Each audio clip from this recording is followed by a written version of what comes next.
Selamat pagi, saudaraku yang terkasih di dalam Tuhan. Saudaraku, kalau kita kemarin belajar bagaimana memiliki karakter yang tidak sulit, yang bisa menjadi alat yang proporsional atau maksimal untuk pekerjaan Tuhan kita ini, maka hari ini kita akan belajar bagaimana kita mengekang lidah dan mulut kita untuk kita bisa proporsional mengenakan mulut kita, lidah kita untuk pekerjaan Tuhan yang optimal. Karena tidak bisa dipungkiri, kekristenan itu seringkali gagal bukan karena apa, tetapi karena mulut yang tidak pernah diubahkan di dalam kebenaran Tuhan. Karena seringkali kita merasa sudah selamat, tetapi hidup kita belum pernah mengalami sejujurnya perombakan hakikat diri. Dan salah satu indikator yang paling bisa dilihat, yang paling nyata, salah satunya adalah mulut kita, saudaraku. Maka indikator yang paling nyata dari kegagalan kekristenan kita itu adalah mulut yang tidak pernah diubahkan atau tidak pernah dijamah oleh Roh Kudus. Dari kita masih sering mengeluh, saudaraku, dari mulut keluar keluhan itu.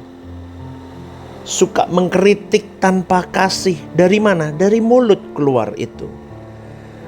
Masih suka mengucapkan kalimat-kalimat sumpah serapah mengutuki orang, dari mana? Dari mulut.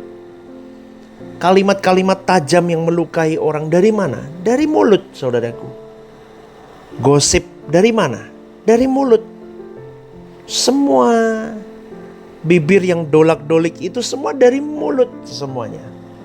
Maka saudaraku, firman Tuhan itu jelas dalam Yakobus 1 ayat 26 berkata, jika ada seseorang menganggap dirinya beribadah tetapi tidak mengekang lidahnya, maka sia-sia ibadahnya. Ini bukan kalimat ringan, saudaraku, ini vonis rohani jelas. Ibadah tanpa penguasaan lidah itu adalah ibadah yang kosong di hadapan Allah. Jadi boleh dikatakan begini, mulut adalah barometer kelayakan masuk kerajaan Allah. Setuju ya saudaraku ya? Allah tidak menilai hanya dari aktivitas kerohanian kita, tetapi dari natur yang diubahkan di dalam hidup kita.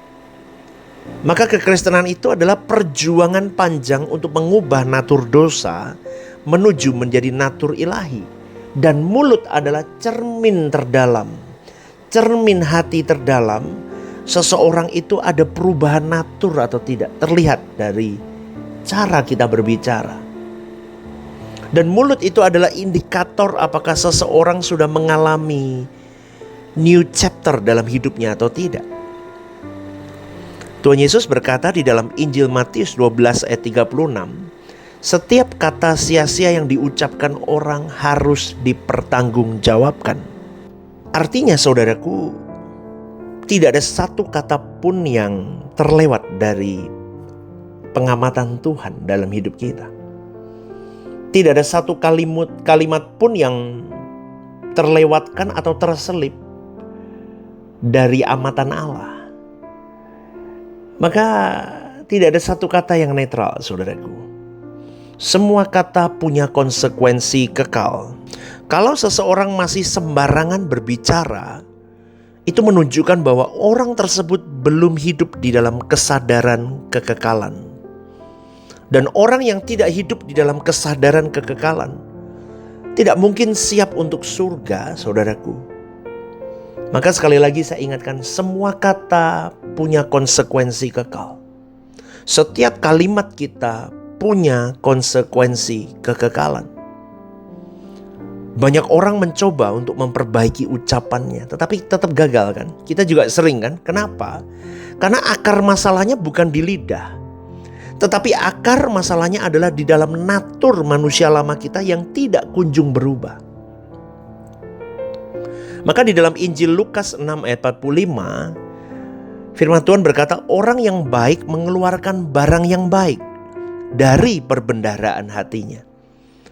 Kalau hatinya masih penuh dengan asap-asap dosa, saudaraku, asap-asap manusia lama masih berkabut, ego pahit, menang sendiri, ambisi diri, maka mulutnya pasti akan meleset di hadapan Allah. Pasti, saudaraku, itu tidak akan pernah tepat. Jadi perubahan ucapan, cara kita berbicara, perubahan mulut kita itu tanpa perubahan hati, itu gak akan pernah terjadi. Tanpa perubahan hati itu semua hanya kemunafikan rohani, saudaraku. Gak bisa. Kenapa Pastor Romo begitu? Saya berjuang di situ. Saya tahu di titik-titik mana. Maka saya bisa simpulkan bahwa masalah utamanya itu adalah bukan lidahnya, tetapi natur manusia kita yang masih manusia lama. Maka kalau naturnya masih manusia lama, berat, saudaraku. Itu hanya seperti di delay, tapi akan meledak jadi bom waktu nanti. Maka disinilah saya mau katakan mulut itu adalah medan pertarungan kekudusan seorang orang percaya. Disinilah kekristenanmu dan kekristenanku sedang diuji, sejati atau tidak kekristenan kita. Bukan waktu di gereja, waktu nyanyi menyembah, bukan. Tapi saat kau disakiti, apa kamu tetap berkata benar atau tidak? Coba cek, saudaraku.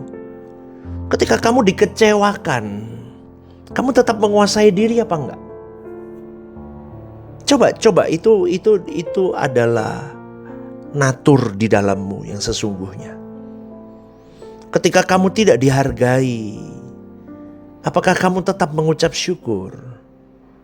Coba ini menjadi indikator pertanyaan yang bisa membawa engkau dan saya untuk melihat apakah keadaanku sudah benar naturku atau masih natur lama yang aku bawa. Amsal 13 ayat 3 berkata, siapa menjaga mulutnya memelihara nyawanya. Ini berbicara tentang penyangkalan diri, saudaraku. Seseorang yang siap masuk surga adalah orang yang tidak lagi hidup menuruti emosinya, tetapi tunduk kepada kehendak Allah bahkan di dalam setiap perkataannya. Kita belajar bareng-bareng, saudaraku. Saya pun juga belajar, Anda belajar. Karena orang yang tidak menguasai mulutnya itu sedang menuju kepada kebinasaan. Ini keras tetapi memang harus dikatakan. Orang yang tidak bisa menguasai mulutnya, dia sedang menuju kepada kebinasaan. Kalau hidupmu penuh dengan kata-kata negatif, engkau sedang mengutuki dirimu sendiri. Maka firman Tuhan mengingatkan untuk perkatakan hal-hal yang memberkati yang baik. Perkatakan firman, perkatakan Injil, perkatakan harapan dalam Tuhan. Perkatakan sesuatu yang baik dalam Tuhan. Jangan negatif terus. Itu saudaraku. Kalau terus mulutnya menguasai dirinya dengan kalimat negatif terus, hidupnya negatif. Ya, kalau seseorang tidak pernah bertobat dari ucapan-ucapan yang melukai, ya repot, ya begitu terus. Apalagi kalau dia tidak merasa bersalah, kalau berdusta, berbohong, putar balik fakta, menggosip, itu kan jadi dia akan menuju kebinasaan. Itu sudah masuk dalam sebuah kalimat, jangan berdusta. Itu Tuhan mengingatkan kita, jangan berdusta. Kalau iya, katakan ya. Kalau tidak, katakan tidak. Kadang orang kalau naturnya masih dosa, belum natur ilahi, dia tidak bisa menguasai mulutnya. Fakta itu bisa dibolak-balik, diputar-putar sama dia. Itu, saudaraku. Tetapi ingat, itu tanda bahwa orang itu belum mengalami pertobatan sejati. Dan tanpa pertobatan sejati, seseorang tidak akan pernah layak masuk kerajaan Allah. Karena surga adalah tempat tanpa kepalsuan, tanpa dosa, tanpa perkataan-perkataan yang melukai. Kalau di bumi saja tidak bisa dibentuk, bagaimana bisa cocok dengan atmosfer surga? Renungkan ini, saudaraku, ini bukan main-main. Mungkin kita berkata, pastor ngebahas begini ngapain sih, buat apa? Penting. Kenapa? Karena saya sendiri pun frustasi. Kadang seringkali kok masih meleset ngomong ini ngapain? Kok masih ngomong itu ngapain aku ngomong? Ngerti ya saudaraku? Karena mulut kita seringkali membawa kita gagal masuk surga di hari itu. Bagaimana dengan hari ini saudaraku? Apakah mulutmu bisa membawamu ke surga atau tidak? Ayo kita mumpung masih pagi, kita mulai dengan yang baik. Amin gak? Mulut yang menuju surga itu adalah hasil dari hidup yang terus disalibkan tiap saat. Mulut yang benar bukan hasil latihan moral, tetapi hasil dari hidup yang terus disalibkan bersama dengan Kristus. Kalau dia matikan kesombongannya, egonya, suka-suka bohongnya dimatiin, suka gosipnya dimatiin, serahkan kehendaknya sama Tuhan, hidup dalam pimpinan Roh Kudus, maka mulutnya jadi lembut, penuh kasih, tidak reaktif, menjadi berkat untuk orang lain. Betul gak? Kan jadi damai, kiri kanannya jadi damai. Ini tidak dibuat-buat saudaraku, ini adalah buah dari natur ilahi yang sudah mulai terbentuk. Saudaraku, sekali lagi jangan tertipu dengan kekristenan yang hanya terlihat di luar. Ayo kita lihat diri kita sungguh-sungguh, cek diri kita sendiri dulu. Ukuran surga bukan seberapa sering kita ke gereja, bukan seberapa banyak kita melayani, bukan seberapa banyak kita memberikan persembahan, tetapi seberapa jauh kita diubah menjadi serupa dengan Kristus setiap hari, saudaraku. Dan salah satu bukti paling nyata itu adalah mulut kita. Sudahkah mulut kita dibawa seperti Kristus atau belum? Hari ini Tuhan tidak hanya memanggil kita untuk percaya, tetapi Tuhan rindu kita mau diubah sampai ke akar terdalam kita. Natur kita berubah. Dan itu akan mempengaruhi termasuk di dalam cara kita berbicara. Semoga renungan ini saudaraku menjadi berkat untuk kita semua. Kiranya Roh Kudus mengekang mulut kita. Kita berjuang mendandani natur ilahi dalam diri kita. Semakin hari semakin berkenan, menyenangkan hati Bapa. Amin saudaraku ya. GSK Rebot Semarang, One Vision, One Heart for Harvesting. Tuhan memberkati.